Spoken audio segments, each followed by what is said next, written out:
Hello everyone, welcome to this class where we are going to learn about friction, and I am going to make the concepts crystal clear for you so that there will be no friction in understanding friction. So let's start. If I ask you this question, why does a rolling ball stop after some time? I'm sure all of you played football.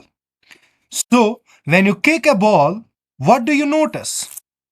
After some time, the ball automatically comes to a stop, even if nobody is stopping it. Let me ask you another question, and I'm sure you guys know how to ride a bicycle, or you have tried it definitely. So, how does the brake of the cycle work? How does a matchstick light up? All of you have seen you strike a matchstick on the matchbox. How does a matchstick light up? What is the answer to all these questions? If you look all these questions, the answer is friction. There is a box. When I apply a small force on this box, it does not move. Why? Because there is a force of friction that opposes my force. Now, I need to increase my force to overcome the force of friction. And now the box may start moving. Is the friction when the box is in motion? The answer is yes, because when I stop applying force, it will stop due to friction. You should always remember friction is a contact force. So there should be contact between the two surfaces. Now, what is the direction of the friction? Direction of the friction is always opposite to the direction of force applied or motion. Till now, we have discussed about what is friction. But what causes friction? It is so because the surfaces of the box and table seems to be smooth. But at the microscopic level, you can see there are irregularities, and the irregularities on both the surfaces interlock and causes a resistance to the motion. It doesn't allow the body to move. There are various factors that affect friction. The first one is nature of the surface, whether the surface is rough or smooth. For example, if you are riding a bicycle in four different areas, there is grass, gravels, sand. You can notice you need more effort in making the bicycle move. You need to exert more force to overcome friction because in these areas the surface is having more irregularities which results in more friction. But on a road, the surface is clear. It is recently macadamized. The irregularities are less. You can ride the bicycle easily with less effort. Therefore, more the roughness, more is the friction. Another factor which affects friction is weight.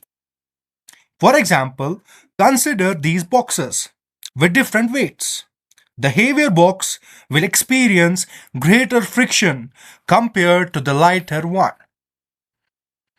Therefore, more the weight, more is the friction. So, the surface contact area also plays a role in determining friction. For instance, if we have two boxes with the same weight but different surface areas in contact, the box with a larger contact area will generally experience more friction. Conversely, the box with a smaller contact area will have less friction acting against its motion. There are various types of friction. static friction, limiting friction, sliding friction, rolling friction, fluid friction. We will discuss these one by one. So the first one is static friction. It is friction between two or more solid objects that are not moving relative to each other. Consider a sofa. As you can see, when you initially try to push or move it, static friction comes into play. The force you apply needs to overcome the static friction to start the sofa's motion. Therefore, static friction is essentially the resistance that keeps stationary objects in place until an external force is sufficient to overcome. Then the second one is limiting friction. It is also known as maximum static force. For example, if you are trying to slide a heavy fridge, the force you apply needs to exceed the limiting friction to initiate motion. So it is a maximum static friction, and after applying more force, it should move. So it is a maximum static force of friction that comes into play when one body just slides upon another. Now we have sliding friction. It is a resistance created by any two objects when sliding against each other. It is also known as kinetic friction.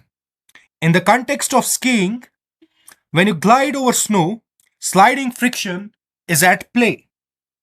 As a skier moves down a slope, the skis interact with snow surface.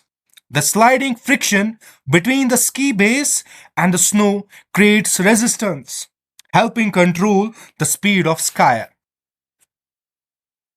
Then there is fluid friction. It is friction that occurs when objects move across or through a fluid. The fluid may be water, that is liquid, or any gas, that is air. In the context of ship moving through water, it experiences fluid friction. From the water it is traveling through. This resistance opposes ship's motion. Then the static friction is always greater than the other frictions, and the rolling friction being the least. So now I'm pretty sure that all of you have understood how friction helps in walking, lighting a matchstick, holding any object, and much more. So friction between the soles of shoes and the ground provides the necessary traction to prevent slipping. It enables us to push against the ground and move forward. Friction is also involved in the process of striking a match. When you rub the match head against a rough surface, the friction generates heat. Friction also allows us to grip and hold objects. The friction between our hands and the glass helps in maintaining a secure grip. Friction between the car's tires and the road surface is essential for braking. Friction between the fibers of a rope or string is necessary for tying knots. Friction between the pen and the paper surface allows for the transfer of ink. This friction enables smooth and controlled movement, resulting in writing.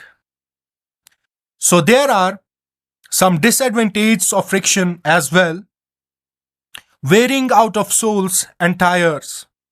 When shoes or tires contact a surface, the friction between them leads to the wearing down of the material, resulting in thinning of shoe soles or tire heads. Friction opposes the motion of object. When a moving object encounters friction, it experiences a resistive force. This force contributes to the slowing down of the object. The friction between two surfaces results in the generation of heat. Excessive heat can contribute to wear and can also affect the performance of the material. Overcoming friction requires additional force. In the context of machines, this means more power is needed to counteract the resistive force of friction. So moving forward, here are some methods that can be used to reduce the friction. The first one is use of lubricants. So applying lubricants such as oil or grease between moving parts reduces friction by providing a smooth layer that separates the surfaces. In machinery, this minimizes wear and facilitates smoother movement. Another method is streamlining. Streamlining involves shaping an object to reduce air resistance. This helps minimize friction with the fluid as the object moves through it. For example, the design of the bullet, the design of the car, the design of the train is often streamlined to improve efficiency and reduce drag. And then polishing, smoothing the surfaces on an object through polishing can also reduce friction. And then we can also use soap solutions and powders. We use soap solutions in high cutting machines like CNC machines, and we also use powders to reduce friction. For example, applying powder on a carom board reduces friction between the board and the striker. This allows for smoother sliding and better control during the game. It was all about this video.